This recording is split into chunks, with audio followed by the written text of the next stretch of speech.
que la COPE fuera lo que yo creía que podía ser, y es hoy. Federico, ayer, no he podido leerlo evidentemente, me llegó este libro sobre Valentín González, el campesino. Yo escogí la esclavitud, escrito por él y prologado por ti. Y las primeras líneas de tu prólogo dicen, y me ha sorprendido, entre los años 94 y 96 me dediqué a seguir los pasos del campesino, ¿quién lo diría?, con la ingenua pretensión de escribir una novela sobre su vida. Sí. ¿En qué quedó eso? Pues quedó en que la parte de la novela que escribí era mala, y entonces para hacer una mala novela, pues mejor no publicarla. Bueno, pero también te costó muchísimo trabajo, me has dicho, sí, los pero primeros capítulos, las bien. primeras páginas pero de este libro. Este sí ha salido bien. Tú ya sabes, cuando uno escribe, sabe cuándo le está saliendo y cuándo no le está saliendo, ¿no? Federico, ¿añoras la vida tranquila, sosegada de cuando eras un humilde y anónimo profesor de instituto?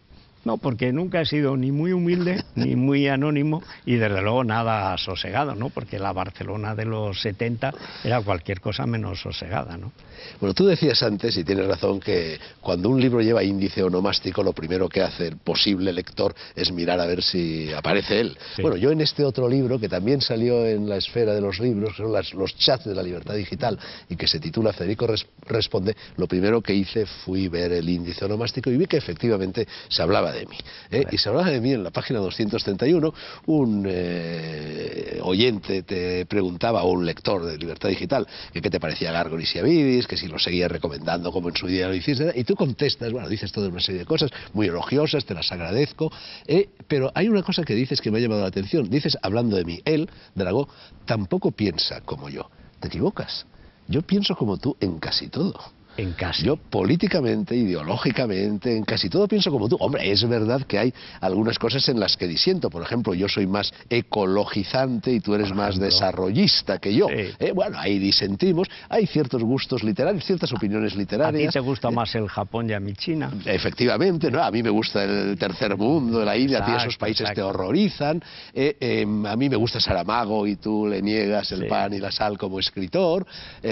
Yo no tengo ni mucho menos la inquina que tú le tienes al ABC o que le tienes a Luis del Olmo. Yo no soy lector de novelas policíacas. ¿Ves? Bueno, no soy lector de novelas policíacas, pero hombre, qué menos, ¿no? Pero, ¿por qué crees que yo no pienso como tú?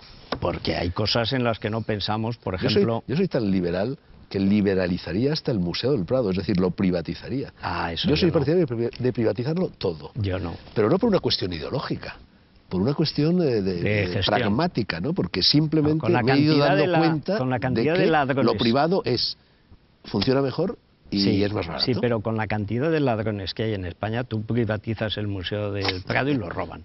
O sea, no, hay cosas que yo creo que el Estado... Y además es una cosa en la que yo creo que tú que tiendes más a lo que llamarían libertarian en Estados Unidos, más libertario, yo más liberal...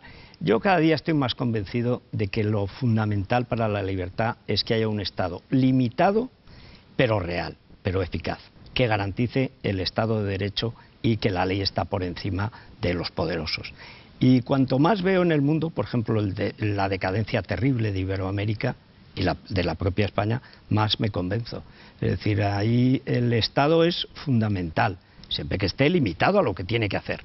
Garantizar la vida y hacienda de las personas y la independencia de los jueces. Pero claro, eso en el mundo moderno es muy difícil.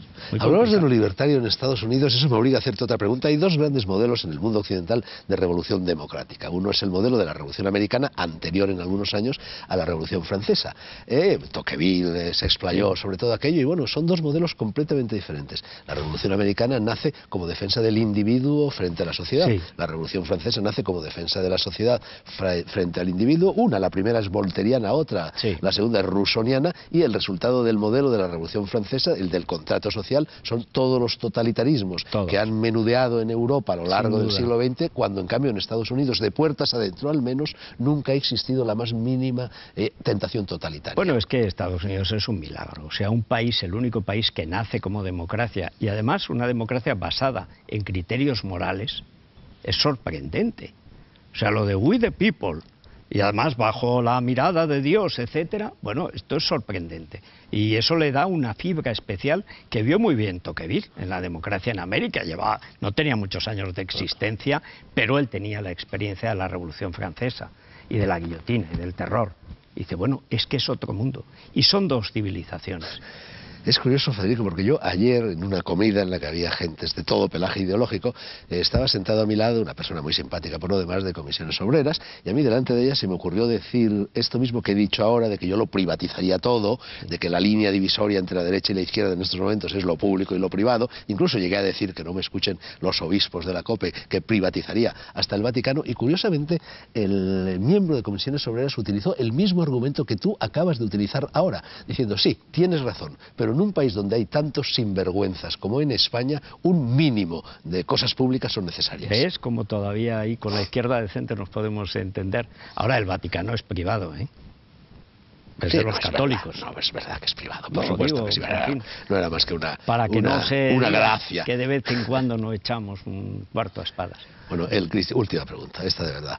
Federico, el cristianismo hace mucho hincapié en el perdón y suele decirse que hay más alegría en el cielo por un pecador arrepentido que por un justo. ¿Tú crees que alguna vez los obispos de la COPE me perdonarán haber escrito carta de Jesús al Papa? Hombre, mientras no escribas una carta del Papa a Jesús, yo creo que es posible, yo creo que sí, ¿por qué no? Además dicen que hay más alegría en el cielo, efectivamente. Yo pensé que te ibas a referir a mí, que el pecador arrepentido iba a ser yo, pero ya tenía que haber sospechado. No, yo creo que además tú lo has hecho muy bien en la COPE siempre que has estado, o sea que para todo hay su momento. Hombre, ha vuelto Alfonso Usía, ¿no vas a volver tú? El cristianismo hace también hincapié no solo en el perdón, hace hincapié en el diablo, en la figura del diablo, y un poeta español que se llamaba Espronceda escribió en El diablo mundo lo que sigue, y es una estrofa que a mí me gusta mucho y en la cual yo pensé cuando, habiendo sido tú defenestrado del país, es algo que siempre he reconocido, yo te rescaté para las páginas del Diario 16 cuando yo dirigía el suplemento de Disidencias bajo la férula de Pedro J. Ramírez. Bueno, la estrofa en la que yo pensé entonces y con la que ahora voy a despedir tu gentil presencia en este programa de Espronceda en El diablo mundo, decía lo siguiente: ¿en qué parte del mundo, entre qué gentes no alcanza estimación, manda y domina un joven de alma enérgica y valiente, clara razón y fuerza adamantina? Federico Jiménez Los Santos, de la noche a la mañana, suma y sigue. Buenas noches.